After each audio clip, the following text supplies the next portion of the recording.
ലോക സാഹിത്യത്തിൽ ഏറ്റവുമധികം വായിക്കപ്പെട്ട ഒരപൂർവ കഥാപരമ്പരയാണ് ആയിരത്തൊന്ന് രാവുകൾ എന്ന അറേബ്യൻ കഥകൾ. ഇന്ന് കൂട്ടുകാർക്ക് വേണ്ടി അവതരിപ്പിക്കുന്നത് ആയിരത്തൊന്ന് രാവുകൾ എന്ന കഥാപരമ്പരയുടെ 5-ാം ഭാഗം. ജ്യേഷ്ഠത്തി പറഞ്ഞ കഥകൾ താൽപ്പര്യപൂർവ്വം കേട്ടുകൊണ്ടിരുന്ന കൊച്ചു സഹോദരിയായി ദുന്യസാദ് ഉത്സാഹവതിയായി. എത്ര നല്ല കഥകൾ! ഓരോന്നും വിസ്മയകരമായിരിക്കുന്നു. ഇതുവരെ കേട്ടത് മനുഷ്യരുടെ കഥയും ഭാഷയുമല്ലേ? അപ്പോൾ ഇനി പക്ഷികളുടെയും മൃഗങ്ങളുടെയും കഥ കേട്ടാലോ? ഷഹ്റസാദ് പുഞ്ചിരിയോട് ചോദിച്ചു. അവയുടെ ഭാഷ മനോഹരമായിരിക്കും, പ്രത്യേകിച്ച് ജ്യേഷ്ഠത്തി പറഞ്ഞ് കേൾപ്പിക്കുമ്പോൾ. ദുന്യസാദ് ചക്രവർത്തിയുടെ മുഖത്തേക്ക് നോക്കി. അദ്ദേഹം ചോദിച്ചു, പക്ഷികൾക്കും മൃഗങ്ങൾക്കും സംസാരിക്കാനാകുമോ? ഏത് ഭാഷയാണ് അവ പറയുക? ശുദ്ധമായ അറബി ഗദ്യവും പദ്യവും തന്നെ. ഷഹ്റസാദ് പുഞ്ചിരിയോടെ മറുപടി നൽകി. ഞാൻ ഇതുവരെ മനുഷ്യർ സംസാരിക്കുന്നതേ കേട്ടിട്ടുള്ളൂ. പക്ഷിമൃഗാദികളുടെ ഭാഷകൾ കേൾക്കാൻ എനിക്ക് ആഗ്രഹമുണ്ട്. ആജ്ഞ കിട്ടിയപ്പോൾ ഷഹ്റസാദ് രാജകുമാരി കഥ പറയാൻ തുടങ്ങി. വളരെ പണ്ട് പണ്ട് കടൽ തീരത്തിനടുത്ത് ദമ്പതികളായ ഒരാൺമയിലും പെൺമയിലും താമസിച്ചിരുന്നു. അവർ ചെറിയ കുറ്റിക്കാടുകളിൽ ഇര തേടിയും അരുവികളുടെ പാട്ട് കേട്ടും രാത്രി മരക്കൊമ്പിലിരുന്ന് ഉറങ്ങിയും സുഖമായി ജീവിച്ചു പോന്നു. ഒരു ദിവസം ആൺമയിൽ ഇണയെയും കൊണ്ട് വിനോദാർത്ഥം അടുത്തുള്ള തുരുത്തിലേക്ക് യാത്ര പോയി. അവിടെ ഉല്ലാസമായി കഴിയുമ്പോൾ ഭയന്ന് ചിറകിട്ടടിച്ചുകൊണ്ട് ഒരു വാത്ത് ഓടി വരുന്നത് കണ്ടു. മയിൽപേട വാത്തിനെ സ്നേഹപൂർവ്വം സ്വീകരിച്ചു. ഭയത്തിൻ്റെ കാരണം ചോദിച്ചു. വാത്ത് പറഞ്ഞു, മനുഷ്യൻ എന്നൊരു ജീവി വന്നിരിക്കുന്നു. അതിനെ കണ്ടിട്ട് പേടിച്ചോടിയതാണ് ഞാൻ. ഒരല്ലലുമില്ലാതെ ഞാൻ ഈ ദ്വീപിൽ കഴിയാൻ തുടങ്ങിയിട്ട് വളരെ നാളുകളായി. കഴിഞ്ഞ രാത്രി സ്വപ്നത്തിൽ ഞാനൊരു മനുഷ്യജീവിയെ കണ്ടു. ഞാൻ അയാളോട് സംസാരിക്കാൻ തുടങ്ങും മുമ്പ് തന്നെ ഒരശരീരി കേട്ടു. വാത്തു സൂക്ഷിച്ചു, അത് മനുഷ്യനാണ്. അവൻ്റെ നാക്കും പെരുമാറ്റവുമൊക്കെ മധുരിക്കുന്നതായിരിക്കും. എന്നാൽ അതിന് പിന്നിൽ കൗശലക്കാരനായ ഒരു കുറുക്കനുണ്ട്. സൂക്ഷിച്ചോളൂ, അവൻ അതിസമർത്ഥനാണ്. കടലിലെ ഭീകരജീവികളെയും അവൻ വെറുതെ വിടില്ല. ആകാശത്ത് ചലിക്കുന്ന ചിറകുകൾ അവൻ കല്ലെറിഞ്ഞ് ഒടിച്ചു കളയും. കണ്ടാൽ ദുർബലനാണെങ്കിലും അവൻ ക്രൂരനാണ്. ആനയെപ്പോലും അടി പറയിപ്പിക്കും. അതുകൊണ്ട് ഓടിക്കോ. ഞാൻ ഇത് കേട്ട് പേടിച്ചോടി. ഒരു ഗുഹയുടെ അടുത്ത് ചെന്നപ്പോൾ വലിയൊരു സിംഹം അതിൽ നിന്നും ഇറങ്ങി വരുന്നു. എൻ്റെ ഭയം കണ്ട് മൃഗരാജാവിന് ദയ തോന്നി. കുഞ്ഞേ, പേടിക്കേണ്ട, അടുത്തു വരൂ. നീ ഏത് വംശക്കാരനാണ്? ഞാൻ ധൈര്യം അവലംബിച്ച് പറഞ്ഞു. പക്ഷിവംശത്തിൽപ്പെട്ട വാത്താണ് ഞാൻ. എൻ്റെ ഭയത്തിൻ്റെ കാരണം പറഞ്ഞപ്പോൾ സിംഹം ലാഘവത്തോടെ പറഞ്ഞു, മനുഷ്യജീവിയെക്കുറിച്ച് ഞാൻ കേട്ടിട്ടുണ്ട്, ഇതുവരെ കണ്ടിട്ടില്ല. ഒന്ന് കാണണമെന്നുണ്ട്. അല്ലയോ മൃഗരാജാവേ, അങ്ങ് വിചാരിച്ചാൽ ആ ജീവിയെ കൊല്ലാൻ പറ്റും. അങ്ങനെ ചെയ്താൽ അങ്ങയുടെ കീർത്തി ഭൂമിയിലും സമുദ്രത്തിലും ആകാശത്തിലും വ്യാപിക്കും. സിംഹം അത് സമ്മതിച്ചു. സിംഹം എന്നോട് കൂടെ വരാൻ പറഞ്ഞു. ഞങ്ങൾ അങ്ങനെ പോകുമ്പോൾ ഒരു കഴുത ഓടിക്കെത്തിച്ചെത്തി. മൃഗരാജാവേ, എന്നെ മനുഷ്യജീവിയിൽ നിന്ന് രക്ഷിക്കണേ എന്നവൻ കേണപേക്ഷിച്ചു. സിംഹം ഉഗ്രശബ്ദത്തിൽ ചിരിച്ചു. നിന്നെപ്പോലെ തടിയും കരുത്തുമുള്ള ഒരു മൃഗം മനുഷ്യജീവിയെ ഭയപ്പെടുകയോ? അയ്യോ, അതങ്ങേക്ക് അറിയാൻ വയ്യാഞ്ഞിട്ടാണ്. അയാൾ എന്നെ കൊല്ലുമെന്ന ഭയമല്ല, എന്നെ പിടിച്ച് മൂക്കു തുളച്ച് കയറിട്ട് പുറത്തു കയറിയിരിക്കുകയും തല്ലുകയും ചുമട് ചുംപ്പിക്കുകയും ഒക്കെ ചെയ്യും. അതാണ് എനിക്ക് ഭയം. വയസ്സാകുമ്പോൾ എന്നെ ഉപേക്ഷിക്കുകയും ചെയ്യും. കഴുത പറയുന്നത് കേട്ട് ഞാൻ കൂടുതൽ ഭയപ്പെട്ടു. സിംഹത്തിൻ്റെ വാക്കുകൾ കേൾക്കാൻ നിൽക്കാതെ കഴുത ഒളിച്ചിരിക്കാൻ സ്ഥലം നോക്കി ഓടിപ്പോയി. വീണ്ടും ഞങ്ങൾ നടന്നപ്പോൾ നെറ്റിയിൽ വെള്ളി നാണ്യം പതിച്ച പോലുള്ള പാണ്ടുള്ള ഒരു കറുത്ത കുതിര ഓടി വന്നു. അതും മനുഷ്യജീവിയെ ഭയന്ന് പായുകയായിരുന്നു. സിംഹം പറഞ്ഞു, നോക്ക്, നിന്നെപ്പോലെ തടിയനല്ല ഞാൻ. എന്നാലും ഈ വാത്ത് പറഞ്ഞു കേട്ട ആ ഭീകരജീവിയെ നേരിട്ട് കൊല്ലാനാണ് ഞാൻ പുറപ്പെട്ടിരിക്കുന്നത്. നീ എപ്പോഴാണ് മനുഷ്യജീവിയെ അവസാനമായി കണ്ടത്? ഉച്ചയ്ക്കാണ് ഞാൻ അവനെ കണ്ട് പേടിച്ചോടിയത്. അവൻ പിറകെ അന്വേഷിച്ച് വരുന്നുണ്ട്. കുതിര നിൽക്കാതെ ഓടിപ്പോയി. ഞങ്ങൾ വീണ്ടും നടന്നു. വഴിക്ക് പേടിച്ചോടി വരുന്ന ഒരൊട്ടകത്തെ കണ്ടു. കുതിര പറഞ്ഞതൊക്കെ തന്നെ ഒട്ടകവും പറഞ്ഞു. പേടിക്കാതെ കൂടെ വരാൻ സിംഹം പറഞ്ഞപ്പോൾ ഒട്ടകം അതിയായി ഭയപ്പെട്ടു. അവൻ പറഞ്ഞു, മൃഗരാജാവേ, കവി പാടിയിട്ടുള്ളത് എന്താണെന്നറിയാമോ? നിങ്ങളുടെ സങ്കേതത്തിൽ, നിങ്ങളുടെ സുഖകരമായ കൂടാരത്തിൽ വെറുപ്പുളവാക്കുന്ന ഒരു മുഖം പ്രത്യക്ഷമായാൽ അതിനെ അടിച്ചോടിക്കാൻ നോക്കാതെ കൂടാരം പൊളിച്ച് സങ്കേതം മാറ്റിക്കൊള്ളുക. ഒട്ടകം ഓടിപ്പോയി. ഞങ്ങൾ വീണ്ടും നടന്നു. അപ്പോൾ 2 കാലുള്ള ഒരു വൃദ്ധജീവി മുമ്പിൽ പ്രത്യക്ഷപ്പെട്ടു. അയാളുടെ തൊലി ചുക്കിച്ചുളിഞ്ഞിരുന്നു. അയാളുടെ തോളിൽ ഒരു സഞ്ചിയും പണിയായുധങ്ങളും ഉണ്ടായിരുന്നു, കുറെ മരക്കഷ്ണങ്ങളും. ആ ജീവിയെ കണ്ട മാത്രയിൽ എനിക്ക് ബോധം നഷ്ടപ്പെടുന്നതായി തോന്നി. സിംഹം ചിരിച്ചുകൊണ്ട് അടുത്തു ചെന്നു. അപ്പോൾ ആ വൃദ്ധൻ പറഞ്ഞു, മൃഗരാജാവേ, ദൈവം നിന്നെ അനുഗ്രഹിക്കട്ടെ. ശത്രുവിൽ നിന്ന് രക്ഷ തേടി അലയുന്ന ഒരു സാധുവാണ് ഞാൻ. അയാൾ കരയാൻ തുടങ്ങി. സിംഹത്തിന് അലിവ് തോന്നി. നീ ആരാണ്? നല്ല നാക്കും സംസ്കാരവുമുണ്ടല്ലോ. അതേസമയത്ത് ജീവികളിൽ വെച്ച് രൂപം കൊണ്ട് വൃത്തികെട്ടവനുമാണല്ലോ. പ്രഭു, ഞാനൊരു ആശാരിയാണ്. എന്നെ ഭയപ്പെടുത്തുന്ന ശത്രു മനുഷ്യനെന്ന ജീവിയാണ്. അങ്ങയെ അവനിൽ നിന്ന് ദൈവം രക്ഷിക്കട്ടെ. അവൻ കാലത്ത് മുതൽ വൈകുന്നേരം വരെ എന്നെ കൊണ്ട് പണിയെടുപ്പിക്കുന്നു, കൂലിയും ആഹാരവും തരാതെ. ഇപ്പോൾ ഞാൻ അവനോട് വഴക്കിട്ട് നഗരത്തിൽ നിന്ന് ഓടിപ്പോന്നിരിക്കുകയാണ്. സിംഹം അത് കേട്ട് കോപിച്ചലറി. കണ്ണിൽ നിന്ന് തീപ്പൊരി പാറി. എവിടെയാ മനുഷ്യജീവി? അവനെ ഞാൻ കടിച്ചു കീറും. അവനിതാ എൻ്റെ പിറകെ വരുന്നുണ്ട്, വൃദ്ധൻ പറഞ്ഞു. നീ എവിടേക്ക് പോകുന്നു? ഞാൻ അങ്ങയുടെ പിതാവിൻ്റെ മന്ത്രിയായ വ്യാക്രത്തിന് മനുഷ്യോപദ്രവത്തിൽ നിന്ന് രക്ഷ നേടാൻ വേണ്ടി ഒരു അറ പണിതു കൊടുക്കാൻ പോവുകയാണ്. ഇത് കേട്ടപ്പോൾ സിംഹത്തിന് അസൂയയും കോപവും വർദ്ധിച്ചു. എന്ത്? പിതാവിൻ്റെ മന്ത്രി എൻ്റെ കാര്യം ആദ്യം ഗണിക്കാതെ അയാളുടെ മകന് രക്ഷാകേന്ദ്രം പണിയുന്നു? പാടില്ല, നീ പോകാൻ പാടില്ല. അയ്യോ, അങ്ങനെ പറയില്ലേ. മന്ത്രി എന്നെ കൊല്ലും. ഞാൻ അവിടെ പോയിട്ട് വേഗം തിരിച്ചു വരാം. എന്നിട്ട് അങ്ങേക്കുള്ള അറ പണിയാം. സിംഹത്തിന് അത് സമ്മതമായില്ല. അവൻ മുൻകാലുകൊണ്ട് വൃദ്ധന്റെ മാറിൽ പതുക്കെ ഒന്ന് തടവി. വൃദ്ധൻ ഉരുണ്ട് താഴെ വീണു. സിംഹം പൊട്ടിച്ചിരിച്ചു. ആദ്യം എനിക്കുള്ളത് പണിയുക. വൃദ്ധൻ വഴങ്ങി. സിംഹത്തിൻ്റെ അളവുകളെടുത്തു. സിംഹത്തിന് കഷ്ടിച്ച് കടക്കാൻ പറ്റുന്ന ഒരു ദ്വാരമിട്ട് ഉറപ്പുള്ള ഒരു പെട്ടി പണിതു. പുറത്തുനിന്ന് കൂർത്താണികൾ ഉള്ളിലേക്ക് നീണ്ടു നിൽക്കും വിധം അടിച്ചു കയറ്റി. പണി കഴിഞ്ഞപ്പോൾ സിംഹത്തോട് അകത്ത് കടന്നു നോക്കാൻ ആശാരി അപേക്ഷിച്ചു.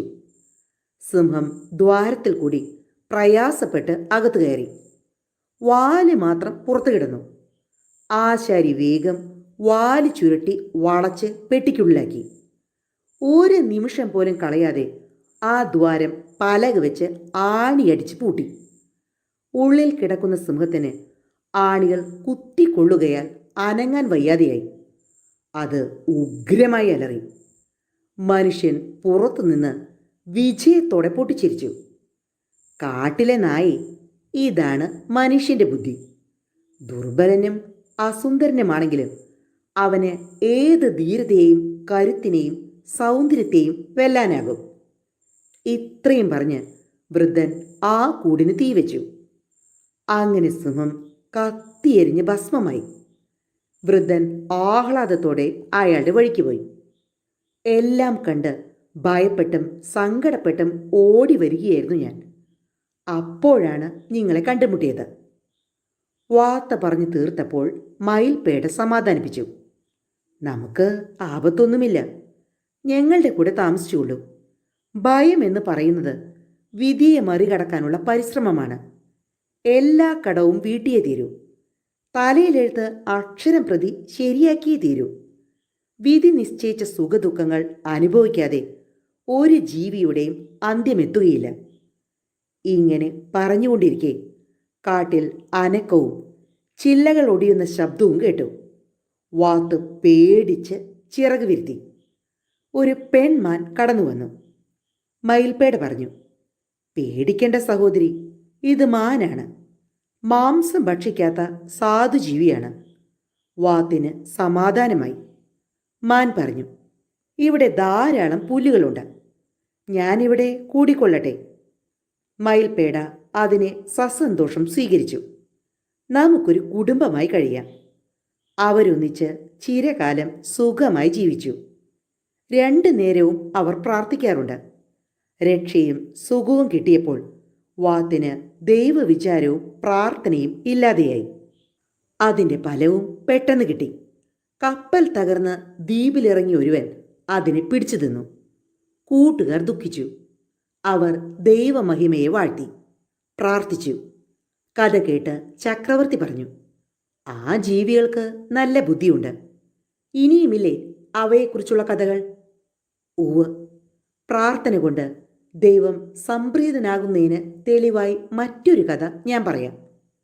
ഷഹ്റസാദ് രാജകുമാരി അടുത്ത കഥയിലേക്ക് തിരിഞ്ഞു. ഒരിക്കലൊരു മലഞ്ചെരുവിൽ ബുദ്ധിമാനും ഭക്തനുമായ ഒരാട്ടിടയൻ ജീവിച്ചിരുന്നു. അയാളുടെ സ്വഭാവ മഹിമ കൊണ്ട് വന്യമൃഗങ്ങൾ പോലും ആട്ടിൻകൂട്ടത്തെ ഉപദ്രവിച്ചിരുന്നില്ല. ഒരു ദിവസം ദൈവം അവൻ്റെ ഭക്തിയും ബുദ്ധിയും പരിശോധിക്കാനായി സുന്ദരിയായ ഒരു മാലാഖയെ നിയോഗിച്ചു. ഇടയൻ രോഗബാധിതനായി തൻ്റെ സങ്കേതമായ ഗുഹയിൽ ദൈവത്തെ പ്രാർത്ഥിച്ചുകൊണ്ട് കിടക്കുകയായിരുന്നു. അപ്പോൾ ഒരു സുന്ദരി പുഞ്ചിരിയോടെ അവനെ കടാക്ഷിച്ചുകൊണ്ട് മുന്നിൽ വന്നു നിന്നു. ഗുഹയ്ക്കുള്ളിൽ സുഗന്ധം പരന്നു. ഇടയൻ്റെ ശരീരം വിറച്ചു. അയാൾ അവളെ നോക്കി മുറുമുറുത്തു. നീ ആര്? എന്തിനു വന്നു? പോകൂ, ഞാൻ ആരെയും വിളിച്ചില്ലല്ലോ. ആ മനോഹരി അയാളുടെ അടുത്ത് ചെന്നിരുന്ന് മധുരസ്വരത്തിൽ ഇങ്ങനെ പറഞ്ഞു, നോക്കൂ, ഞാനൊരു കന്യകയാണ്. ഞാൻ നിങ്ങളുടെ സുഖത്തിനായി എന്നെ സമർപ്പിക്കുന്നു. നിങ്ങളുടെ മഹത്വത്തെക്കുറിച്ച് എനിക്കറിയാവുന്നതുകൊണ്ടാണ് ഞാൻ ഇവിടെ വന്നത്. ഇടയൻ അവളെ നോക്കാതെ ശാസിച്ചു. പുറത്തു പോ, നാട്ടിക്കാരി. ഞാനിവിടെ ഈശ്വര ചിന്തയാൽ ശാന്തമായി ജീവിക്കട്ടെ. അവൾ വശ്യമായ അംഗചലനങ്ങളോടെ പിന്നെയും തുടങ്ങി. എന്താണ് അങ്ങ് എന്നെ സ്വീകരിക്കാത്തത്? ഞാൻ പൂർണ്ണ വിധേയതയോടെ അഭിലാഷം കൊണ്ടുരുകുന്ന ശരീരത്തോടെയാണ് പറയുന്നത്. ആട്ടിൻപാൽ പോലെ വെള്ള നിറമല്ലേ എൻ്റെ മാർത്തട്ടിന്? പാറക്കെട്ടിലെ ഉറവ് പോലെ ശീതളവും പ്രകാശമാനവുമല്ലേ എൻ്റെ നഗ്നത? എൻ്റെ തലമുടിക്കെട്ട് നോക്കൂ, പെറ്റി വീണിട്ടില്ലാത്ത ആട്ടിൻ കുഞ്ഞിൻ്റെ രോമത്തേക്കാൾ മൃദുലമല്ലേ അത്? ഞാനൊരു പൂമൊട്ടാണ്. വിരലുകൊണ്ട് സ്പർശിച്ചാൽ ആനന്ദലഹരിയോടെ വിടരുന്ന പൂമൊട്ട്. എൻ്റെ ചുണ്ടുകൾ വൃദ്ധന്മാരിലും ആസന്ന മരണരിലും പുതുജീവൻ പകരുന്നതാണ്. എൻ്റെ ശരീരം നിങ്ങളുടെ ചുറ്റും തേൻകണം തൂകാൻ ഒരുങ്ങി നിൽക്കുന്നു. ചെകുത്താനെ, വേഗം കടന്നു പോയില്ലെങ്കിൽ ഞാൻ നിന്നെ അടിച്ചിറക്കും. ഇടയൻ്റെ രോഷത്തെ അവഗണിച്ച് അയാളുടെ കഴുത്തിൽ കെട്ടിപ്പിടിച്ച് അവൾ മൊഴിഞ്ഞു. ഞാനൊരു മധുരക്കനിയാണ്, പഴുക്കാൻ തുടങ്ങുന്ന കനി. തിന്നൂ, നിങ്ങളുടെ രോഗമെല്ലാം മാറും. എൻ്റെ കന്യാത്വത്തിൻ്റെ സുഗന്ധം മുല്ലപ്പൂവിന് വെല്ലുന്നതാണ്. പ്രാർത്ഥനയുടെ ദിവ്യഗന്ധം ഒന്നു മാത്രമേ നശിക്കാത്തതുള്ളൂ. വശീകരണ വിദ്യയും കൊണ്ട് മറ്റെവിടെയെങ്കിലും പോയി തുലയൂ. ഇടയൻ ആക്രോശിച്ചു. അവൾക്ക് യാതൊരു കുലുക്കവുമില്ല. അവൾ വസ്ത്രങ്ങൾ അഴിച്ചെറിഞ്ഞ് നഗ്നയായി നിന്നു. ഇരുണ്ട മുടി ചേർത്ത് അവളുടെ വെളുത്തുകൊഴുത്ത ശരീരത്തിൻ്റെ ശോഭ വർദ്ധിപ്പിച്ചു. വൃദ്ധനായ ഇടയൻ കണ്ണ് പൊത്തിക്കൊണ്ടലറി. കടന്നു പോ വഞ്ചകി, നിന്നെപ്പോലുള്ളവരാണ് ലോകാരംഭം മുതൽ ഞങ്ങളുടെ എല്ലാ ദുഃഖത്തിനും കാരണം. ആദ്യകാലം മുതൽക്കേ നീ മനുഷ്യരെ നശിപ്പിച്ചു തുടങ്ങി, കലഹിപ്പിച്ചു തുടങ്ങി. നീ മൂലം ബുദ്ധിമാന്മാർക്ക് മരണാനന്തരം ലഭിക്കേണ്ട അനശ്വരമായ ആനന്ദം നഷ്ടപ്പെട്ടു. അപ്പോൾ അവൾ പറഞ്ഞു, നിങ്ങൾ പഴയ കാലത്തെ മനുഷ്യരെക്കുറിച്ചാണ് പറയുന്നത്. അതിൽ ബുദ്ധിയുള്ളവരെല്ലാം എന്നെ പ്രേമിച്ചു, നല്ലവരെല്ലാം എന്നെ പ്രകീർത്തിച്ച് പാടി. എൻ്റെ സൗന്ദര്യം നശിച്ചിട്ടില്ല. അവരുടെ മാർഗത്തിൽ വെളിച്ചം വിതറിയിട്ടേ ഉള്ളൂ. ജീവിത വഴിയിൽ പുഷ്പങ്ങൾ കാണിച്ചു കൊടുത്തിട്ടേ ഉള്ളൂ. എൻ്റെ മാറിലമർന്ന് മറ്റെല്ലാം മറക്കുന്നതാണ് ശരിയായ വിവേകം. അതുകൊണ്ട് വിവേകിയാകൂ. ഇടയൻ അയാളുടെ മുഖം തുണി കൊണ്ട് മൂടിയിട്ട് ഉറക്കെ പറഞ്ഞു, കടന്നു പോകൂ. ഞാൻ നിന്നെ വെറുക്കുന്നു. നിന്റെ വഴിയിൽ നീചന്മാരേ ഉള്ളൂ. സജ്ജനങ്ങളെ ദുർമാർഗത്തിലേക്ക് പിടിച്ചിഴയ്ക്കുന്നവളാണ് നീ. നിന്റെ സൗന്ദര്യം ഒരു നുണയാണ്. ഈശ്വര പ്രാർത്ഥനയിൽ മനസ്സിലുദിക്കുന്ന അദൃശ്യ ചൈതന്യമൊഴിച്ച് മറ്റുള്ള സൗന്ദര്യങ്ങളെല്ലാം നുണയാണ്. വേഗം കടന്നുപോകൂ. ഈശ്വര നിയോഗമനുസരിച്ച് വന്ന മാലാഖിയായ അവൾ സംതൃപ്തിയായി. വിശുദ്ധനായ ആട്ടിടയ, നീ ശുദ്ധമായ ആട്ടിൻപാൽ കുടിച്ച് രോമക്കമ്പളം ധരിച്ച് ഏകാന്തതയിൽ ശാന്തനായിരുന്ന് പ്രാർത്ഥിച്ചുകൊള്ളുക. അവൾ പെട്ടെന്ന് അപ്രത്യക്ഷയായി. കാട്ടിലെ വന്യമൃഗങ്ങൾ ഇടയൻ്റെ ചാരത്ത് വന്ന് തലകുനിച്ചു. കഥ കേട്ട് ചക്രവർത്തി പറഞ്ഞു, ഇടയൻ്റെ ജീവിതം എന്നെ ചിന്താമൂകനാക്കുന്നു. രാജ്യഭരണ ക്ലേശം ഉപേക്ഷിച്ച് കാട്ടിൽ പോയി അവനെപ്പോലെ ജീവിക്കുന്നതാണ് ഉത്തമമെന്ന് എനിക്ക് തോന്നുന്നു. ഇനിയും പറയൂ, കേൾക്കട്ടെ. ഷഹ്റസാദ് പിന്നെയും പറഞ്ഞു, പ്രഭു, എൻ്റെ കൈവശമുള്ള പഴയൊരു ഗ്രന്ഥത്തിൽ ഇങ്ങനെയൊരു കഥയുണ്ട്. ഒരിക്കലൊരു ഞാറപ്പക്ഷി പുഴവക്കത്ത് കഴുത്ത് നീട്ടി വെള്ളത്തിലേക്ക് സൂക്ഷിച്ചു നോക്കിക്കൊണ്ടിരുന്നു. ഇര വല്ലതുമുണ്ടോ? കുടുംബവും കുഞ്ഞുങ്ങളും കാത്തിരിക്കുകയാണ്. അങ്ങനെ നോക്കിയിരിക്കുമ്പോൾ അതാ ഒരു മൃതശരീരം ഒഴുകി വരുന്നു. ആ ജഡത്തിൽ നിറയെ മുറിവുകളുണ്ടായിരുന്നു. വധശിക്ഷ ലഭിച്ച കൊള്ളക്കാരൻ്റെ ശരീരമാകും. പക്ഷി ശിഷ്ടന്മാരെ രക്ഷിക്കാൻ ദുഷ്ടന്മാരെ വകവരുത്തുന്ന ദൈവത്തിന് നന്ദി പറഞ്ഞു. മൃതശരീരത്തിലേക്ക് പറന്നണഞ്ഞ് കൊത്തിവലിക്കാൻ തുടങ്ങിയപ്പോഴേക്കും ഒരു കൂട്ടം കഴുകന്മാർ എങ്ങു നിന്നോ പാഞ്ഞെത്തി. ഞാറപ്പക്ഷി അവയെ ഭയന്ന് വേഗം ഒരു മരക്കൊമ്പിൽ ചെന്നിരുന്നു.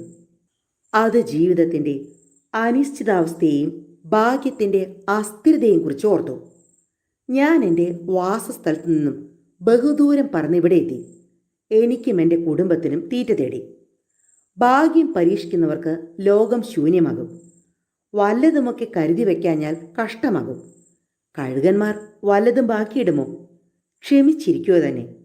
വിവേകികൾക്ക് നിർഭാഗ്യത്തിൽ ക്ഷമയെ ശരണമുള്ളൂ. പക്ഷി ഇങ്ങനെ വിചാരിച്ചിരിക്കെ ഒരാമ വൃക്ഷച്ചൂട്ടിലേക്ക് ഇഴഞ്ഞു വരുന്നത് കണ്ടു. ആമ പതുക്കെ തല പൊക്കി ചോദിച്ചു, ഞാറപ്പക്ഷി, നീ എൻ്റെ നാടും വീടും വിട്ട് ഇങ്ങോട്ട് വന്നത്? പക്ഷി തൻ്റെ അനുഭവം വിവരിച്ചു. ആമ ദയാപൂർവം പറഞ്ഞു, നീ ഇവിടെ ഒറ്റപ്പെട്ട് കഴിയേണ്ട. അന്യദിക്കിൽ ഏകാഗിയായി കഴിയേണ്ടി വരുന്നവൻ്റെ ദുഃഖം എനിക്കറിയാം. അപ്പോൾ സ്നേഹമുള്ള ഒരു ചങ്ങാതിയെ കിട്ടിയാലുള്ള സന്തോഷവും എനിക്ക് മനസ്സിലാക്കാം.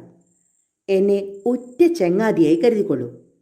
അത് കേട്ട് പക്ഷി പറഞ്ഞു, പുറം കഠോരമാണെങ്കിലും നിന്റെ ഉള്ളു മൃദുലമാണ്.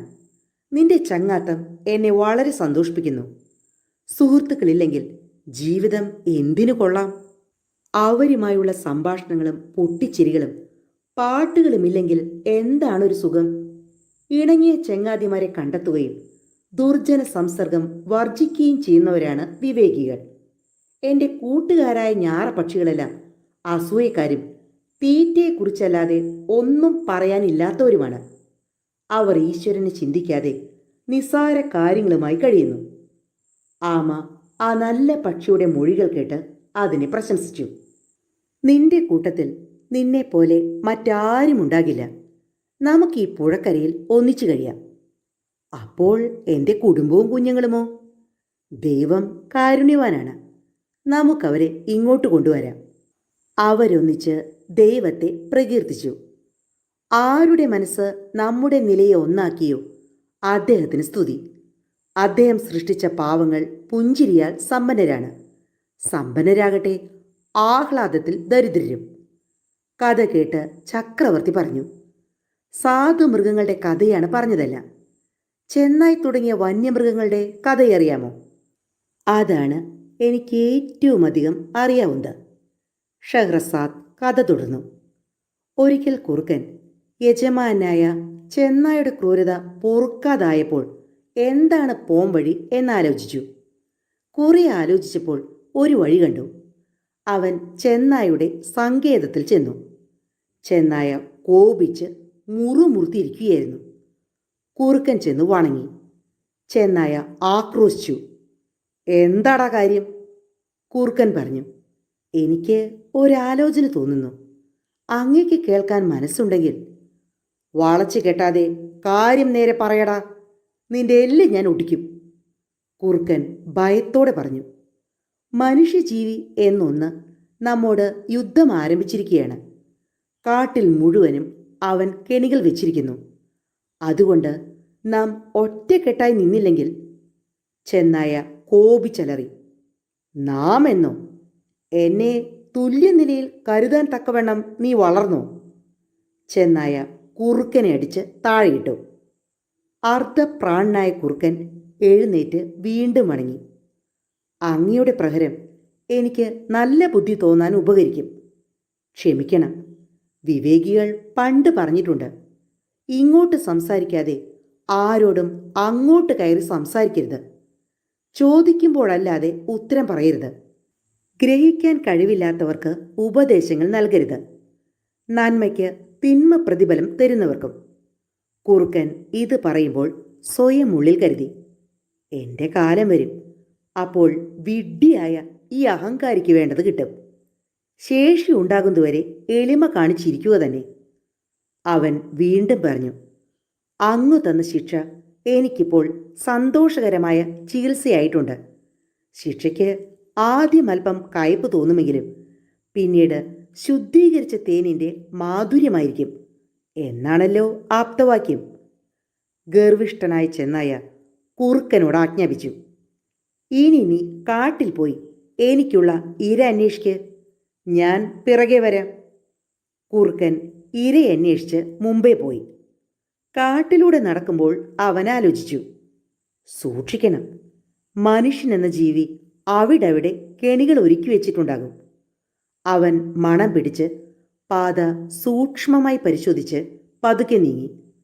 അല്പം നടന്നപ്പോൾ മനുഷ്യൻ ഒരുക്കി വെച്ചിരിക്കുന്ന ഒരു കെണി അവൻ്റെ ദൃഷ്ടിയിൽപ്പെട്ടു.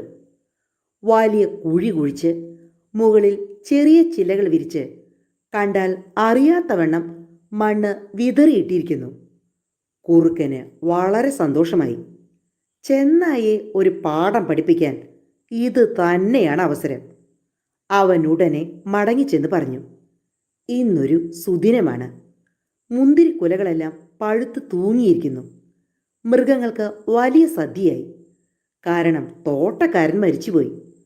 അവനെ തോട്ടത്തിൽ ഒരിടത്ത് കുഴിച്ചിട്ടിട്ടുണ്ട്.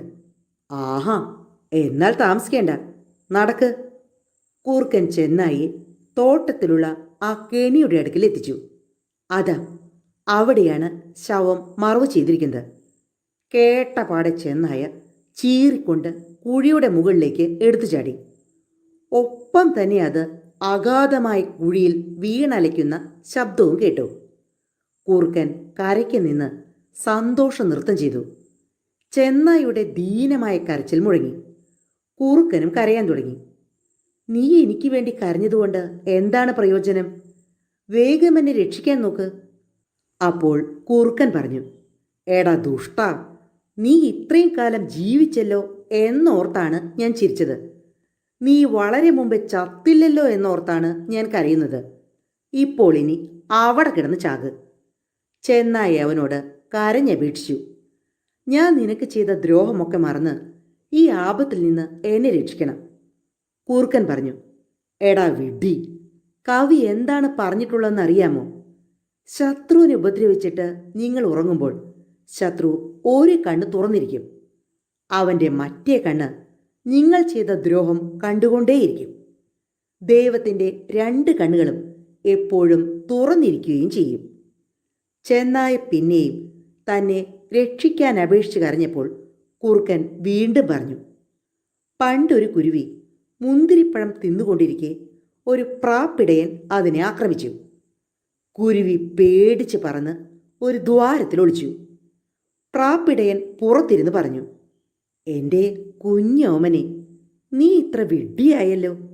നീ എന്തിനാ പേടിക്കുന്നത്? ഞാൻ നിനക്കായി ധാന്യങ്ങൾ കൊത്തിക്കൊണ്ടു വന്നിട്ടുണ്ട്. അത് തരാനാണ് വന്നത്. നീ ഇത് തിന്നില്ലെങ്കിൽ എനിക്ക് സങ്കടമാകും. പാവം കുരുവി ഈ പഞ്ചാര വാക്ക് കേട്ട് പുറത്തേക്ക് വന്നു. ഉടനെ പ്രാപ്പിടയൻ അതിനെ കൊത്തിക്കൊന്നു.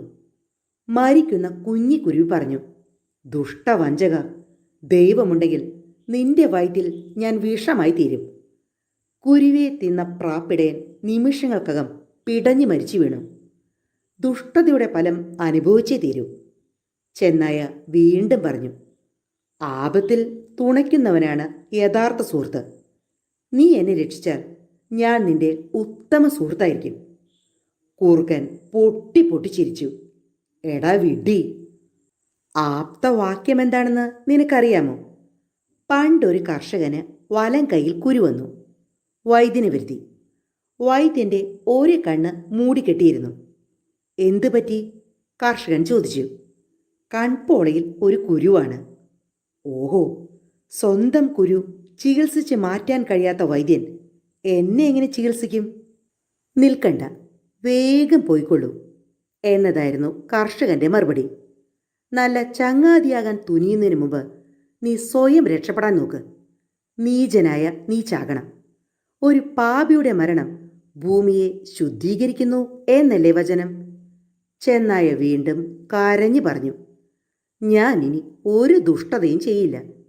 എൻ്റെ നഖവും ദംഷ്ട്രയും ഒക്കെ കളയാം. പുല്ലും വെള്ളവും മാത്രം കഴിച്ച് ജീവിച്ചുകൊള്ളാം. ചെങ്ങാതി, നിന്റെ വംശം ബുദ്ധിക്കും വാക് സാമർഥ്യത്തിനും സൽ സ്വഭാവത്തിനും കേൾവി കേട്ടതല്ലേ? നീ ആ പാരമ്പര്യത്തിനൊത്ത് പ്രവർത്തിക്ക്. കുറുക്കൻ പറഞ്ഞു, നീ ഇനിയും പഠിച്ചില്ല. നിന്നെ പഠിപ്പിക്കാൻ എനിക്ക് സമയവുമില്ല. നീ എൻ്റെ ചങ്ങാതിയാകാമെന്ന് പറഞ്ഞല്ലോ, അത് സർപ്പത്തിൻ്റെ കഥ പോലെയാണ്. ഒരിക്കലൊരു പാമ്പ് പാമ്പാട്ടിയുടെ കൂടയിൽ നിന്ന് രക്ഷപ്പെട്ടു. അത് അവശ്യ നിലയിൽ ഇഴഞ്ഞു നടക്കുന്നത് കണ്ട് ഒരു വഴിപ്പോക്കന് ദയ തോന്നി. അവൻ അതിനെ എടുത്ത് ശുശ്രൂഷിച്ചു.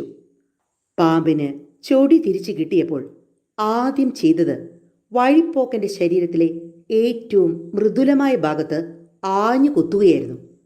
അയാൾ ഉടൻ മരിച്ചു വീണു. കവിവാക്യം ഇതാണ്: പാമ്പിനെ പഠിപ്പിക്കുന്നത് അവൻ ചീറിക്കൊണ്ടിരിക്കുമ്പോഴായിരിക്കണം. അവൻ ചിരിച്ചു കൊണ്ടിരിക്കുമ്പോൾ അതിൻ്റെ അർത്ഥം വിഷസഞ്ചി നിറഞ്ഞിരിക്കുന്നു എന്നാണ്. കുറുക്കൻ പിന്നെ താമസിച്ചില്ല. അവൻ ആ കുഴിയിലേക്ക് മൂത്രമൊഴിച്ചു. പിന്നീട് ഉറക്കെ ഓരിയിട്ടു. ശബ്ദം കേട്ട തോട്ടക്കാർ ഓടിക്കൂടി. കുറുക്കൻ ഓടിപ്പോയി. തോട്ടക്കാർ ചെന്നായി തല്ലിക്കൊന്നു. കഥ കേട്ട് ചക്രവർത്തി പറഞ്ഞു, ചെന്നായി ചത്തതിൽ ഞാൻ സന്തോഷിക്കുന്നു. ഇനി വേറൊരു കഥ പറയൂ. ആലോചന കൂടാതെ അന്യരെ അന്ധമായി വിശ്വസിക്കുന്നതുകൊണ്ടുള്ള ആപത്തിനെക്കുറിച്ചാകട്ടെ ആ കഥ. ഒരിക്കൽ ഒരു സ്ത്രീ ഉണ്ടായിരുന്നു. ധാന്യങ്ങൾ കുത്തി വെളുപ്പിക്കുകയായിരുന്നു അവളുടെ ജോലി. ഒരാൾ കുറച്ച് ധാന്യം കൊണ്ടുകൊടുത്തിട്ട് പറഞ്ഞു, എൻ്റെ ചങ്ങാതിക്ക് സുഖമില്ല, ഇതൊന്ന് ശരിയാക്കി തരൂ. അയാൾക്ക് കൊടുക്കാനാണ്. അവൾ അത് കുത്തി വെളുപ്പിച്ച് ഒരു പാത്രത്തിൽ സൂക്ഷിച്ചു. നേരത്തെ അത് കണ്ടിരുന്ന ഒരു കീരി ഒളിച്ചു കടന്ന് അത് മുക്കാലും തിന്നു തീർത്തു. കാലത്ത് ആ സ്ത്രീ പാത്രത്തിൽ നോക്കിയപ്പോൾ വളരെ കുറച്ചേ അവശേഷിച്ചിട്ടുള്ളൂ. ഇനി എന്തു ചെയ്യും? നശിച്ചെലികൾ. ആ പൂച്ച ചത്തതിൽ പിന്നെ വലിയ സ്വൈരക്കേടായി. ഇനി ഒരു എണ്ണത്തിനെയും വച്ചേക്കാൻ പാടില്ല. ഒളിച്ചു നിന്നിരുന്ന കീരി ഇത് കേട്ടു. ഭാഗ്യം, എലികളോടാണ് അവളുടെ കോപം. എനിക്ക് രക്ഷ കിട്ടണമെങ്കിൽ എലികളെ തന്നെ കുറ്റക്കാരാക്കണം. കീരി അടുത്തുള്ള എലിമാളത്തിലേക്ക് പോയി എലിയോട് പറഞ്ഞു, പ്രിയപ്പെട്ട ചെങ്ങാതി, അയൽക്കാർക്ക് അയൽക്കാരോട് ചില കടമകളില്ലേ? നല്ല ഭക്ഷണ സാധനങ്ങൾ ഉണ്ടാക്കിയിട്ട് അയൽക്കാർക്ക് ഒരു തരിയും കൊടുക്കാത്ത പെണ്ണുങ്ങളോട് എനിക്ക് വെറുപ്പാണ്. ശരിയാണ് സഹോദരി, പുതിയ അയൽക്കാരിയായ നിന്റെ സ്നേഹത്തിൽ എനിക്ക് സന്തോഷമുണ്ട്. എന്താണ് വിശേഷം? അടുത്ത വീട്ടിലെ സ്ത്രീ നല്ല ധാന്യങ്ങൾ കരുതിയിട്ടുണ്ട്. അവരുടെ കുട്ടികൾ അത് മുഴുവൻ തിന്നു തീർക്കുന്നതിന് മുമ്പ് വിവരം നിന്നോടൊന്ന് പറയാമെന്ന് കരുതി വന്നതാണ്. എലി വാലിളക്കി സന്തോഷ നൃത്തം ചെയ്തു. പുതിയ അയൽക്കാരിയായ കീരിക്ക് തന്നോടിത്ര സ്നേഹം തോന്നാനുള്ള കാരണം എന്താണെന്നും മറ്റും ആലോചിക്കാതെ എലി ആ വീടിനുള്ളിലേക്ക് പാഞ്ഞു. ധാന്യം കണ്ടെത്തി. തിന്നാൻ തുടങ്ങി. വീട്ടുടമസ്ഥ കണ്ടെത്തി അതിനെ തല്ലിക്കൊന്നു. കഥ കഴിഞ്ഞപ്പോൾ ചക്രവർത്തി പറഞ്ഞു, ഇത് നല്ലൊരു പാഠമാണ്. മുമ്പേ അറിഞ്ഞിരുന്നെങ്കിൽ ഞാൻ വധിച്ചു കളഞ്ഞ വഞ്ചകിയായ എൻ്റെ ഭാര്യയെയും വഞ്ചനയിൽ അവളെ സഹായിച്ച നീഗ്രോ അടിമകളെയും ഒരിക്കലും വിശ്വസിക്കില്ലായിരുന്നു. അതുപോട്ടെ, ഉത്തമമായ സൗഹൃദത്തിന് ഉദാഹരണമായ കഥകൾ വല്ലതുമുണ്ടോ? ഷെഹർസാദ് രാജകുമാരി അടുത്ത കഥയിലേക്ക് കടന്നു. ഒരു കാക്കയും വെരുകും ഉറ്റ ചങ്ങാതികളായി ജീവിച്ചു പോന്നു. അവ ഒരു മരത്തിൻ്റെ ചോട്ടിലിരുന്ന് തമാശകൾ കാണിച്ചും പല കാര്യങ്ങളെക്കുറിച്ച് സംസാരിച്ചും രസിച്ചിരിക്കുമ്പോൾ അടുത്ത കാട്ടിൽ നിന്ന് ഒരു പുലിയുടെ ഉഗ്രഗർജനം കേട്ടു. കാക്ക പെട്ടെന്ന് മരക്കൊമ്പിലേക്ക് പറന്നുയർന്നു. വെരുക് എങ്ങോട്ട് പോകണമെന്നറിയാതെ പരിഭ്രമിച്ചുപോയി. ഏത് ഭാഗത്തു നിന്നാണ് പുലി വരുന്നതെന്നും അറിഞ്ഞുകൂടാ. ചെങ്ങാതി, ഞാൻ എന്തു ചെയ്യും? നീ എന്നെ സഹായിക്കില്ലേ? വെരുക് ചോദിച്ചു. നിനക്ക് വേണ്ടി ഞാൻ എന്തു തന്നെ ചെയ്യില്ല. വേണ്ടി വന്നാൽ ലോകത്തെ മുഴുവനും ഞാൻ നേരിടും. കാക്ക വേഗം പറന്നു. അടുത്ത മൈതാനത്ത് ആട്ടിൻകൂട്ടമുണ്ടായിരുന്നു. ശൗര്യമുള്ള കുറെ നായ്ക്കളായിരുന്നു കാവൽക്കാർ. കാക്ക അടുത്തു ചെന്ന് നായ്ക്കളുടെ തലയിൽ ആഞ്ഞു കൊത്താൻ തുടങ്ങി. നായ്ക്കൾക്ക് കലി കയറി. അവ കുരച്ചൊടി ബഹളം കൂട്ടി. നായ്ക്കളുടെ കോലാഹലം കേട്ട് ഭയന്ന് പുലി ജീവനും കൊണ്ട് ഓടിപ്പോയി. അത് കണ്ടപ്പോൾ കാക്ക നായ്ക്കളെ വെറുതെ വിട്ട് തിരിച്ചു വന്നു. കാക്കയുടെ ധീരമായ കൗശലം കൊണ്ട് ചെങ്ങാതിയായ സാധു വെരുക് സുരക്ഷിതനായി. ആ ആത്മമിത്രങ്ങൾ സസുഖം ജീവിച്ചു. രാജകുമാരി അടുത്ത കഥയിലേക്ക് കടന്നു. പണ്ടൊരു കുറുക്കനുണ്ടായിരുന്നു. അവനൊരു ദുഷ്ടമൂർത്തിയായിരുന്നു. കുറുക്കൻ കുടുംബവുമൊത്ത് ഇര തേടി പുതിയൊരു താഴ്വരയിൽ വന്നു. ചെറുകിട മൃഗങ്ങളെയെല്ലാം അവൻ പിടിച്ചു തിന്നു. കുറെ കഴിഞ്ഞപ്പോൾ താഴ്വരയിൽ ഇരകളൊന്നും തന്നെ ഇല്ലാതെയായി. ക്രൂരനായ കുറുക്കൻ സ്വന്തം കുഞ്ഞുങ്ങളെ കൊന്നു തിന്നു. കുറച്ചു ദിവസം കഴിഞ്ഞപ്പോൾ തൻ്റെ വിശപ്പ് തീർക്കാൻ അവൻ ഭാര്യയെയും കൊന്നു തിന്നു. കാലം കഴിഞ്ഞു. കുറുക്കന് വാർദ്ധക്യം കൊണ്ട് ഇര തേടാൻ വയ്യാതെയായി. അവൻ തൻ്റെ വിധിയെ പഴിച്ച് ഒരിടത്ത് കിടക്കുമ്പോൾ ഒരു കാക്കയെ കണ്ടു. കാക്കയെ ചങ്ങാതിയായി കിട്ടിയാൽ അത് തനിക്ക് ഭക്ഷണം കൊണ്ടുതരുമെന്ന് കുറുക്കൻ ആഗ്രഹിച്ചു. അവൻ കാക്കയോട് പറഞ്ഞു, പ്രിയപ്പെട്ട അയൽക്കാര, ഒരു നല്ല മുസൽമാന് അയൽക്കാരനെ സന്തോഷിപ്പിക്കുന്ന 2 ഗുണങ്ങളുണ്ടായിരിക്കണം. ആദ്യം വേണ്ടത് മതവിശ്വാസം, പിന്നെ വേണ്ടത് അയൽക്കാരനോടുള്ള സ്നേഹം. നിനക്ക് ഈ 2 ഗുണങ്ങളുമുണ്ടെന്ന് നിന്നെ കണ്ടപ്പോഴേ എനിക്ക് മനസ്സിലായി. കാക്ക പൊട്ടി പൊട്ടി ചിരിച്ചു. നിനക്ക് ഇത്ര പെട്ടെന്ന് സ്നേഹം തോന്നാൻ എന്താണ് കാരണം? നാക്കിൻ്റെ മാധുര്യം നിന്റെ മനസ്സിലുണ്ടോ? ക്രൂരനും ചതിയനുമായി നീ ഞങ്ങളുടെ വംശക്കാരെ ദ്രോഹിക്കുന്ന പണി നിർത്തിയെന്ന് ഞാൻ എങ്ങനെ വിശ്വസിക്കും? നിന്റെ ചങ്ങാത്തം എനിക്ക് വേണ്ട. നാം ഭിന്നവർഗക്കാരാണ്. നീ മൃഗം, ഞാൻ പക്ഷി. അപ്പോൾ കുറുക്കൻ പറഞ്ഞു, ബുദ്ധിമാനായ കാക്കേ, നാം ഭിന്നവർഗക്കാരായാൽ എന്താണ്? ദൈവമാണ് എനിക്ക് നിന്നോട് സ്നേഹം തോന്നിച്ചത്. ഈച്ചയുടെയും എലിയുടെയും കഥ നീ കേട്ടിട്ടില്ലേ? ബുദ്ധിമാന്മാർ പണ്ട് പറഞ്ഞു വെച്ചിട്ടുള്ള കഥയാണ്. ധനികനായ ഒരു കച്ചവടക്കാരൻ്റെ വീട്ടിൽ ചോരക്കൊതിയനായ ഒരു ഈച്ചയും എലിയും കയറിപ്പറ്റിയിരുന്നു. വീട്ടിലെ പൂച്ചയുടെ രക്തം കഴിച്ചുമെടുത്ത ഈച്ച രാത്രി കച്ചവടക്കാരൻ്റെ ഭാര്യ ഉറങ്ങിക്കിടക്കുമ്പോൾ പറന്നണഞ്ഞ് ഉടുപ്പിനുള്ളിൽ കയറി ചൂടുള്ള രുചികരമായ രക്തം കുടിച്ചു. അവൾ ഉണർന്നപ്പോഴേക്കും ഈച്ച പറന്ന് രക്ഷപ്പെട്ടു.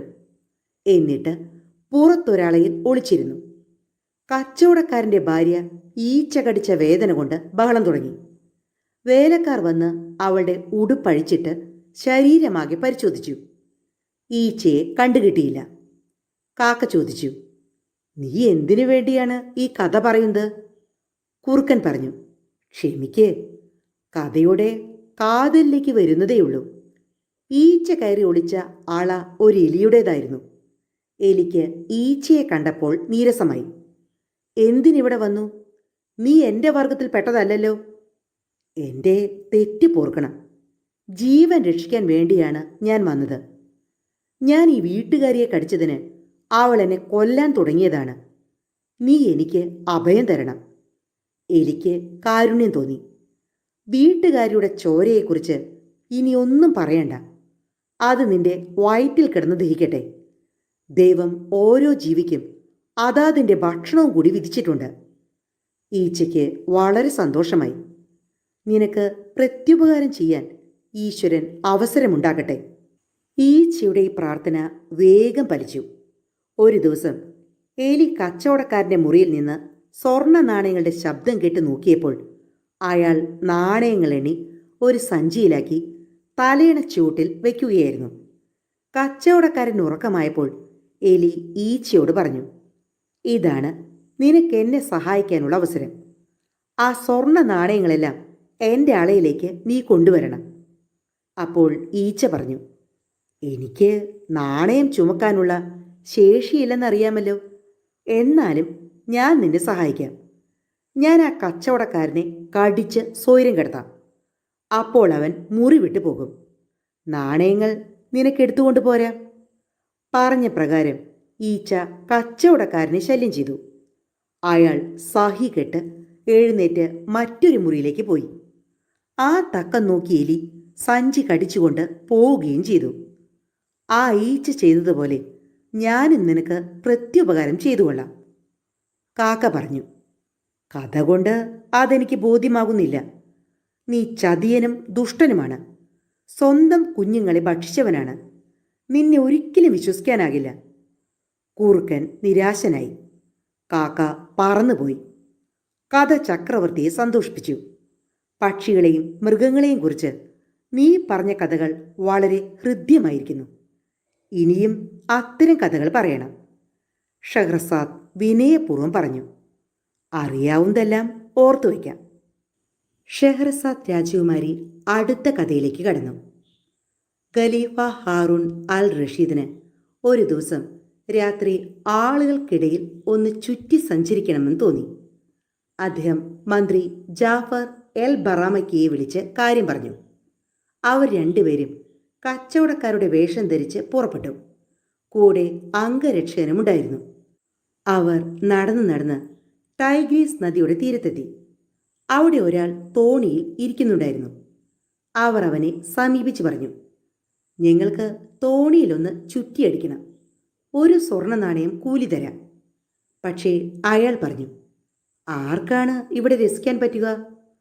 ഖലീഫ ഹാറൂൺ അൽ റഷീദ് എല്ലാ രാത്രിയിലും ഒരു ചെറിയ കപ്പലിൽ ടൈഗ്രീസ് നദിയിൽ സഞ്ചരിക്കും.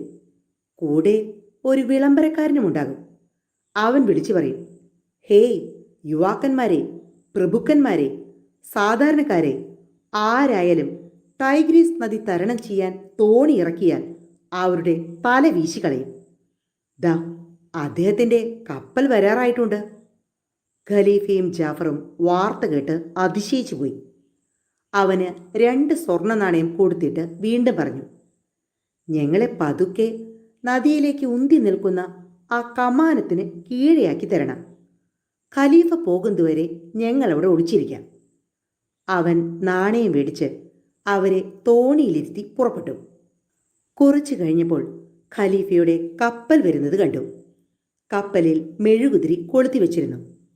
തോണിക്കാരൻ അവരെ ഒരുവിധം കമാനത്തിൻ്റെ താഴെ എത്തിച്ചു. എന്നിട്ട് കറുത്ത വസ്ത്രമിട്ട് മൂടി. അവർ ആകാംക്ഷാഭരിതരായി നോക്കിക്കൊണ്ടിരുന്നു. കപ്പലിൽ ഒരുത്തനെ കണ്ടു. അയാളുടെ കയ്യിൽ ചുവന്ന സ്വർണം കൊണ്ടുള്ള തീക്കുറ്റിയുണ്ടായിരുന്നു. അതിൽ തീ എരിഞ്ഞുകൊണ്ടിരുന്നു. ചുവന്ന സാറ്റിൻ വസ്ത്രമാണ് അയാൾ ധരിച്ചിരുന്നത്. ഒരു ചുമൽ മഞ്ഞ നിറമുള്ള വസ്ത്രം കൊണ്ട് മറച്ചിരുന്നു. തലയിലൊരു മസ്ലിൻ തലപ്പാവ്, മറ്റേ തോളിൽ ഒരു പച്ച സിൽക്ക് സഞ്ചി. അയാൾ ഇടയ്ക്കിടെ തീക്കുറ്റിയിൽ വിറകെടുത്തിടുന്നുണ്ട്. അതേപോലെ വസ്ത്രം ധരിച്ച മറ്റൊരുത്തിനെയും അവർ കണ്ടു. അവൻ്റെ കയ്യിലും ഒരു തീക്കുറ്റി ഉണ്ടായിരുന്നു. ആ കപ്പലിൽ 200 വെളുത്ത അടിമകളും ഉണ്ടായിരുന്നു. അവർ ഇടതും വലത്തുമായി അണിനിരന്നിരുന്നു. നടുവിൽ ചുവന്ന സ്വർണ്ണപ്രഭയുള്ള സിംഹാസനവും അതിലിരിക്കുന്ന സുന്ദരനായ യുവാവിനെയും കണ്ടു. മഞ്ഞ നൂൽ കൊണ്ടുള്ള ചിത്രവേല ചെയ്ത ഒരു കറുത്ത വസ്ത്രമാണ് യുവാവ് ധരിച്ചിരുന്നത്. അവൻ്റെ അടുത്ത് മന്ത്രി ജാഫറിനോട് സാമ്യമുള്ള ഒരുത്തൻ നിന്നിരുന്നു. അംഗരക്ഷകന്റെ ഛായയിലുള്ള ഒരു ഷണ്ടനുമുണ്ട് അടുത്ത് ഊരിപ്പിടിച്ച വാളുമായി. ഖലീഫ ജാഫറുടെ ചെവിയിൽ മന്ത്രിച്ചു. മിക്കവാറും അത് എൻ്റെ പുത്രന്മാരിൽ ആരെങ്കിലുമായിരിക്കും. L മാറൂണോ L അമീനോ. ആ സിംഹാസനത്തിലിരിക്കുന്നവൻ ഖലീഫയുടെ എല്ലാ വേഷങ്ങളും അണിഞ്ഞിട്ടുണ്ട്. ഒന്നുപോലും വിട്ടിട്ടില്ല. ഖലീഫയാണെന്നേ അവനെ കണ്ടാൽ തോന്നൂ. മുമ്പിൽ നിൽക്കുന്നവനെ കണ്ടാൽ ജാഫറെ നീ തന്നെയാണെന്നേ തോന്നൂ. ആ ഷണ്ടൻ നമ്മുടെ മസൂർ തന്നെ.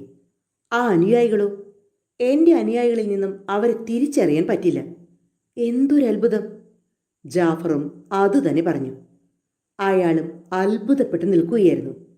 കപ്പൽ കടന്നുപോയി. തോണിക്കാരൻ അവരെ തിരിച്ചു കൊണ്ടുവന്നാക്കി. ഇങ്ങനെ എല്ലാ ദിവസവും ഖലീഫ എഴുന്നള്ളാറുണ്ടോ?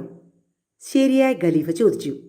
ഉവ്, 1 വർഷമായി ഇത് തുടങ്ങിയിട്ട്, അവൻ മറുപടി പറഞ്ഞു. ശരി, നാളെയും ഞങ്ങൾ വരും. നീ കാത്തിരിക്കണം. നാളെ 5 സ്വർണ്ണ നാണയം തരാം. ഞങ്ങൾ ഇവിടത്തുകാരല്ല. ഖലീഫ തോണിക്കാരന് ചട്ടം കെട്ടി. ഖലീഫയും ജാഫറും അംഗരക്ഷകനും രാജധാനിയിലേക്ക് മടങ്ങി. വേഷം മാറ്റി സദസ്സ് വിളിച്ചു കൂട്ടി.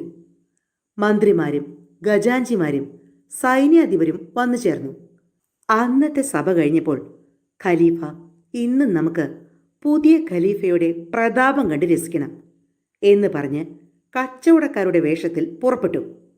അവർ വളരെ ഉത്സാഹത്തോടെ നടന്ന് ടൈഗ്രീസ് നദീതീരത്ത് ചെന്നപ്പോൾ തോണിക്കാരൻ അവരെ പ്രതീക്ഷിച്ചിരിക്കുകയായിരുന്നു. അവർ തോണി കയറി. കുറച്ചു കഴിഞ്ഞപ്പോഴേക്കും പുതിയ ഖലീഫയുടെ എഴുന്നള്ളത്തുണ്ടായി.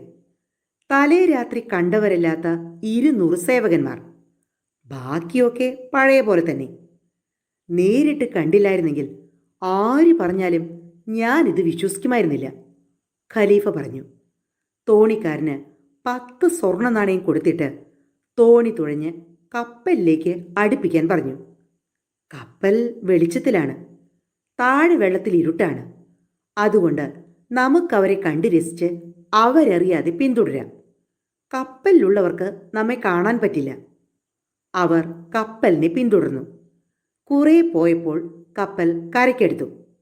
ഒരു വലിയ തോട്ടമാണ് കരയിൽ.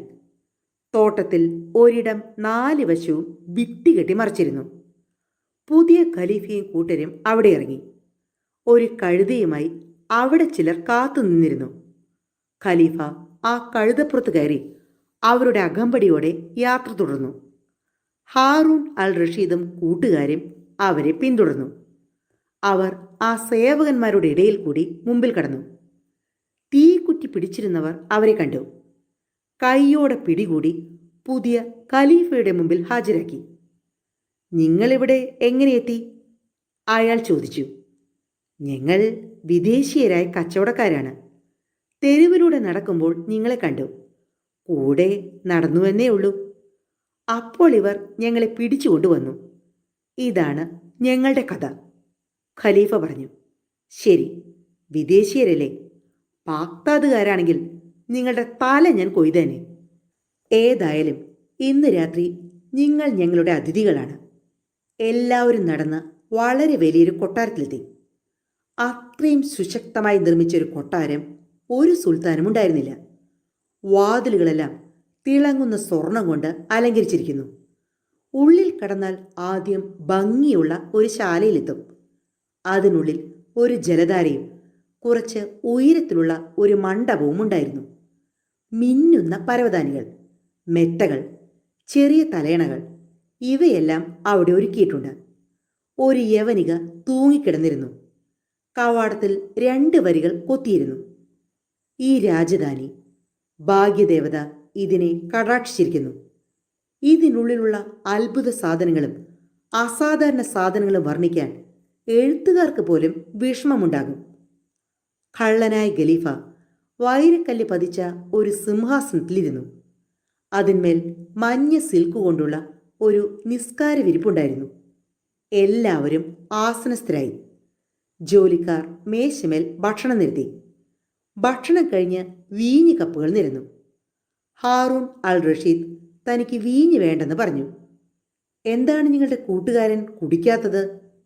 ജാഫറോട് കള്ള ഖലീഫ ചോദിച്ചു.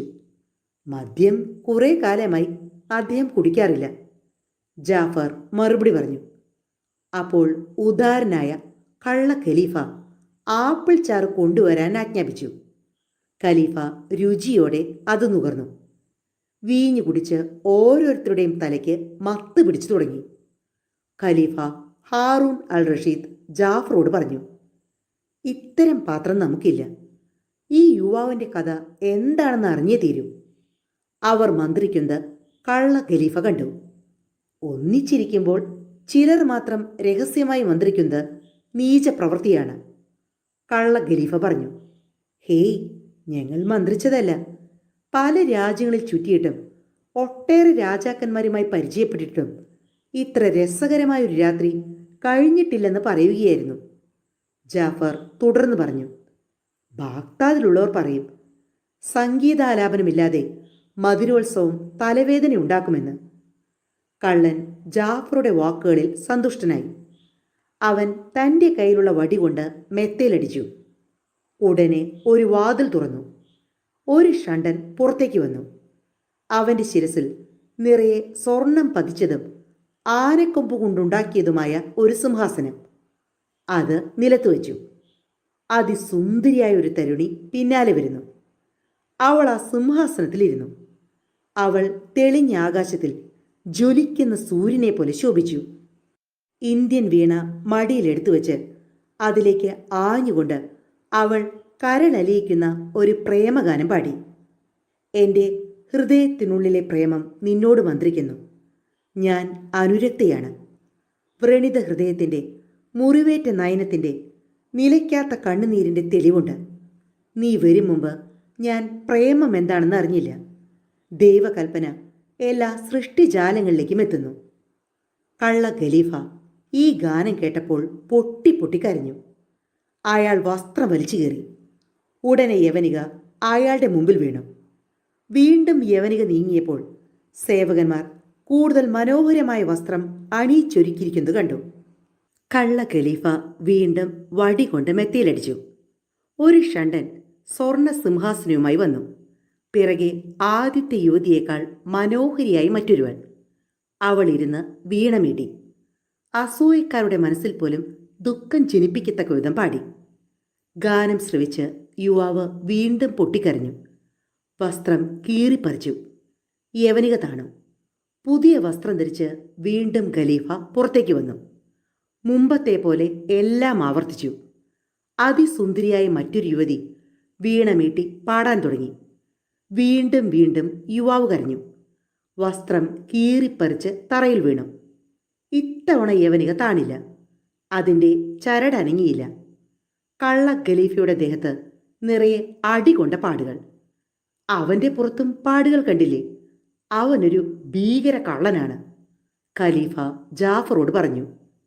അനുയായികൾ വേഗം യവനിക വലിച്ചിട്ട് അയാളെ നല്ല വസ്ത്രങ്ങൾ ധരിപ്പിച്ചു. യുവാവ് മുമ്പത്തെ പോലെ പ്രത്യക്ഷനായി. ഖലീഫയും ജാഫറും കൂടി എന്തോ മന്ത്രിക്കുന്നത് അവൻ കണ്ടുപിടിച്ചു. എന്താണ് നിങ്ങൾ തമ്മിൽ സംസാരിക്കുന്നത്?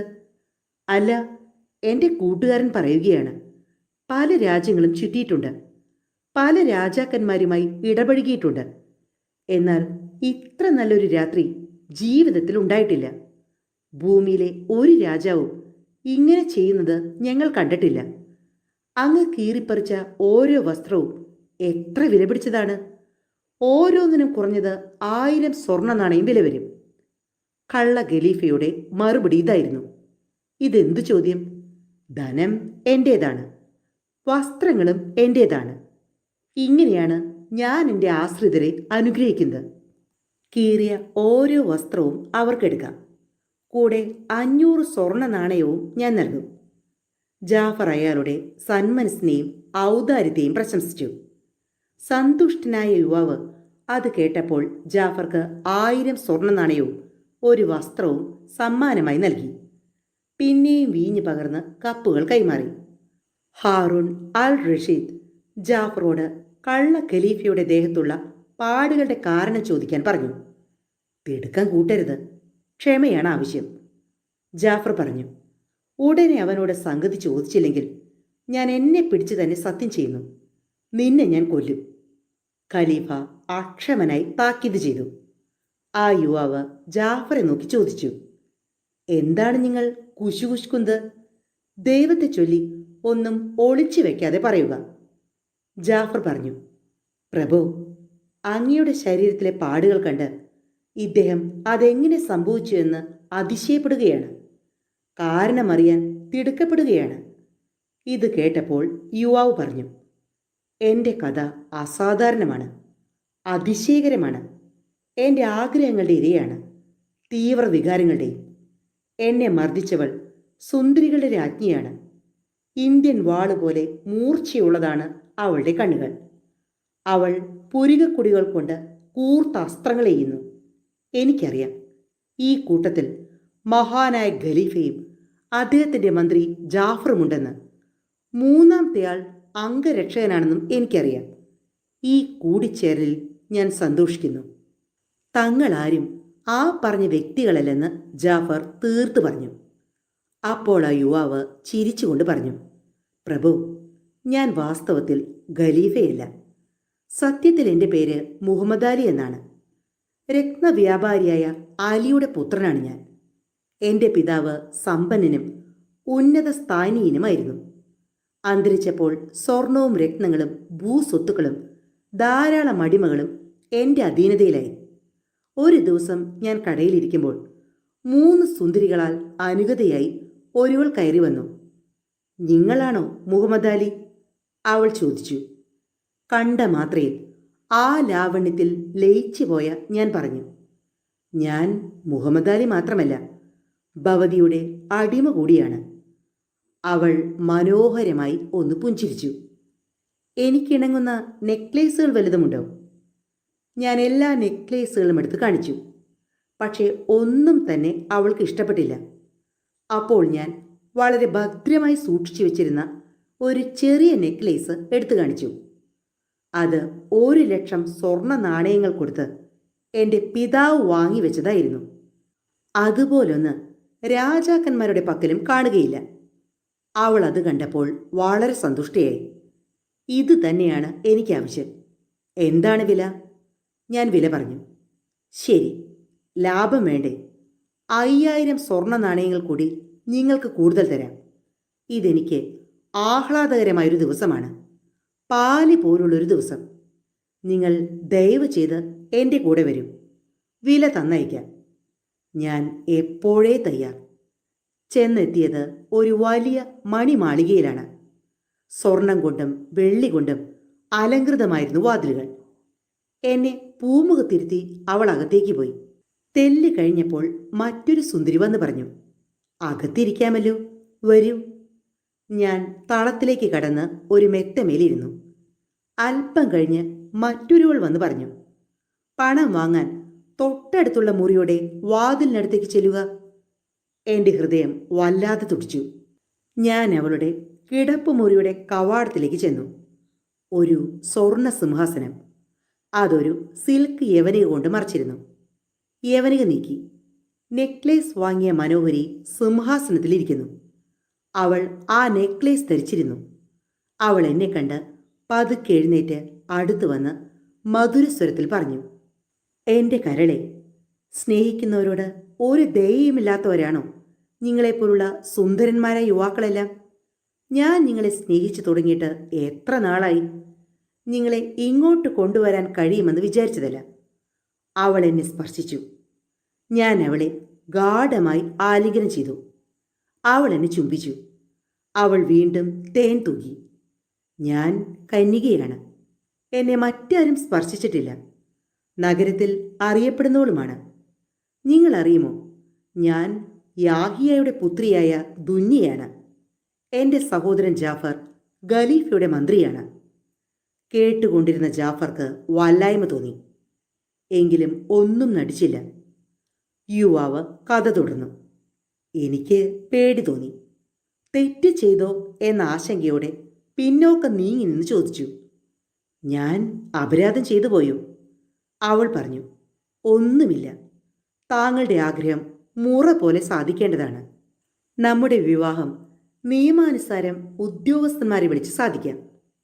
ഉദ്യോഗസ്ഥനും സാക്ഷികളും വന്നപ്പോൾ അവൾ അവരോട് പറഞ്ഞു, അലിയുടെ മകനായ മുഹമ്മദ് അലി എന്നെ വിവാഹം കഴിക്കാൻ ആഗ്രഹിക്കുന്നു.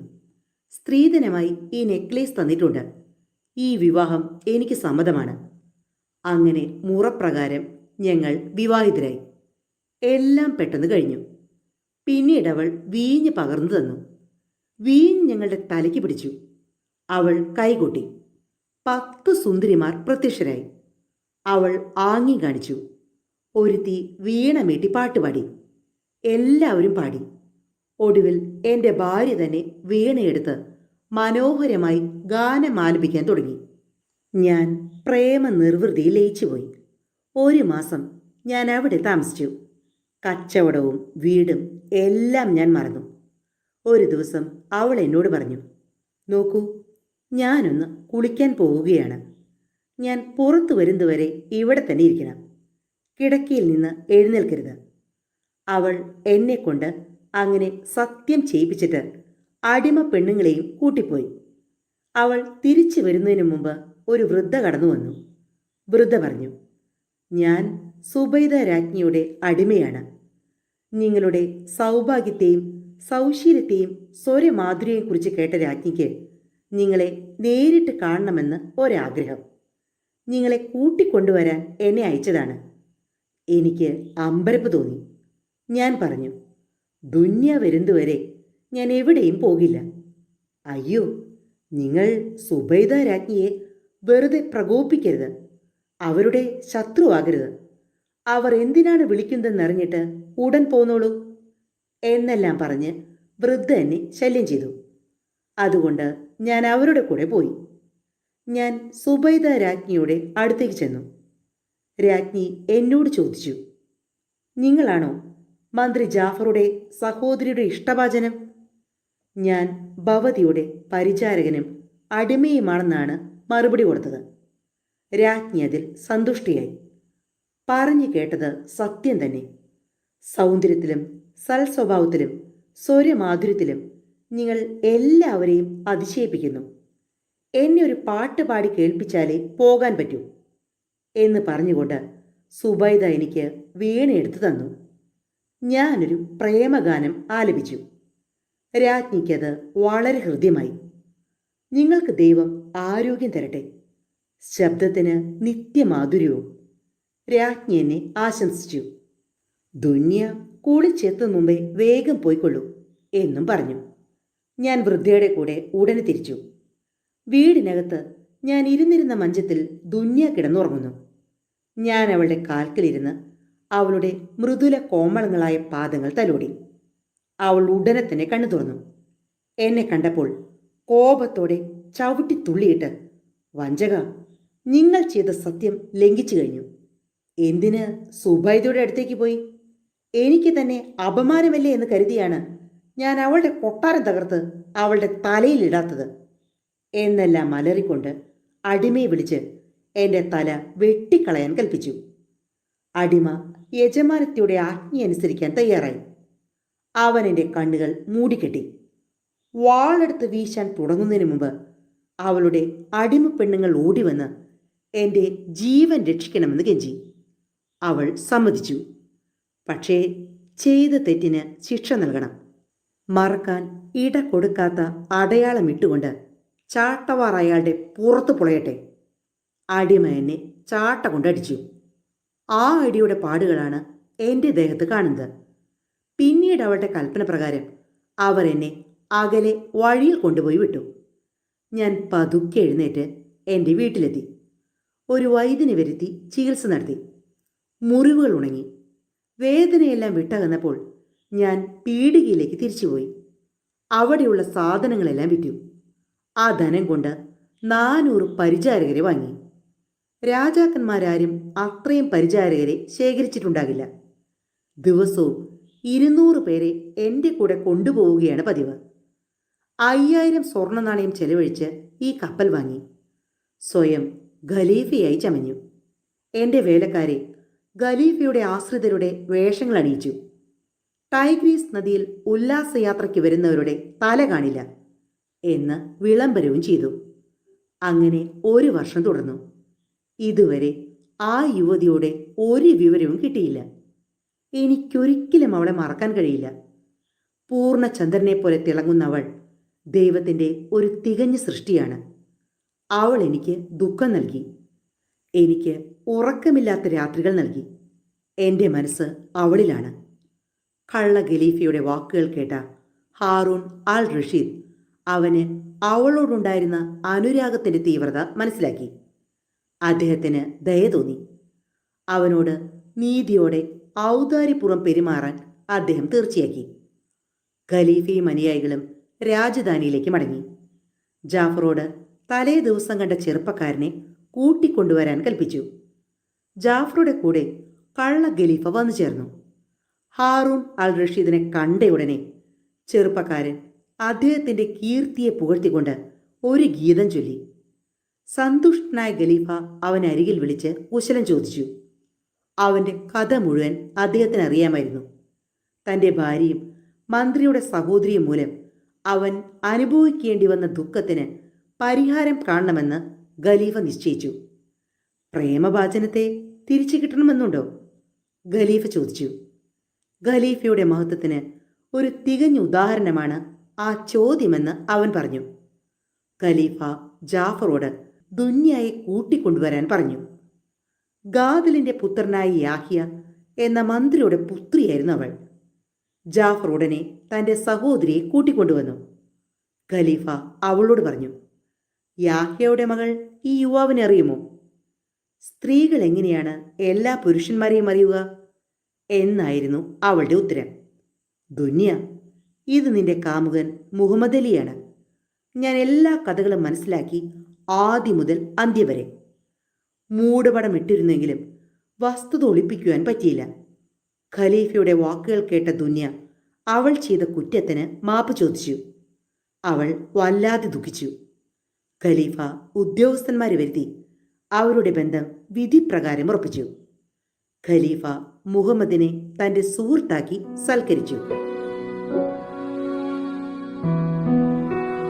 1001 രാവുകൾ എന്ന കഥാപരമ്പരയിലെ ഇന്നത്തെ കഥ എല്ലാ കൂട്ടുകാർക്കും ഇഷ്ടമായി എന്ന് തന്നെ കരുതുന്നു. അടുത്ത തവണ ഞാൻ എത്തും വരെ എല്ലാ കൂട്ടുകാർക്കും നന്ദി, നമസ്കാരം.